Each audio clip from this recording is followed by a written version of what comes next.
സ്ത്രീധനം കൊടുക്കണതിനെ പറ്റി എന്താ അഭിപ്രായം? സ്ത്രീധനം കൊടുക്കണം വാങ്ങണൊക്കെ കുറ്റകരമല്ലേ? കേസാന്നൊക്കെ പറയും. പക്ഷെ ഇന്നത്തെ കാലത്ത് ഒരു കുട്ടീനെ ഇറക്കി കൊടുക്കുമ്പോൾ ചുരുങ്ങിയത് ഒരു 10 പവനെങ്കിലും കൊടുക്കണ്ടേ? അതെന്താ അങ്ങനെ? ഒന്നുമില്ലാണ്ടപ്പോൾ എങ്ങനെ ഒരു പെൺകുട്ടീനെ ഇറക്കി വിടുക? നാട്ടുകാരെന്താ വിചാരിക്കുക? അതും പോട്ടെ, പെൺകുട്ടിയുടെ വീട്ടുകാരെ പറ്റിയിട്ട് ചെക്കൻ്റെ വീട്ടുകാർ മോശം കരുതിയില്ലേ? എന്ത് മോശം? ഈ വിവാഹം എന്ന് പറഞ്ഞാൽ രണ്ട് വ്യക്തികൾ തമ്മിൽ പരസ്പരം സ്നേഹത്തോടെ ഒന്നിക്കണതല്ലേ. അതിൽ ഈ പണത്തിൻ്റെ കണക്കിനും മറ്റുള്ളവരെ വിചാരത്തിനൊക്കെ എന്താ പ്രസക്തി? അവിടുന്ന് ഇവിടുന്ന് കടവും വാങ്ങി ഒരു പെൺകുട്ടീനെയും കെട്ടിച്ചയച്ച് അവസാനം കിട്ടിയ സ്വർണ്ണത്തിൻ്റെ കണക്ക് പോരാന്ന് പറഞ്ഞിട്ട് അവളുടെ ഭർത്താവിൻ്റെ വീട്ടിൽ നിന്നുള്ള കുറ്റപ്പെടുത്തലും അതും പോരാനിട്ട് വാങ്ങിയ കടം വീട്ടാൻ വീട്ടുകാരും കിടന്ന് ഇടങ്ങാറുണ്ട്. അപ്പം ഈ പറയുന്ന നാട്ടുകാരൊന്നും ഉണ്ടാവും. എന്തായാലും എൻ്റെ കല്യാണത്തിന് സ്ത്രീധനം കൊടുക്കുന്ന പരിപാടിയേ ഇല്ല.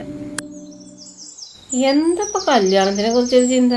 പോയെന്ന് പഠിച്ച ഒന്നുമില്ല, ഞാൻ പറഞ്ഞോളൂ.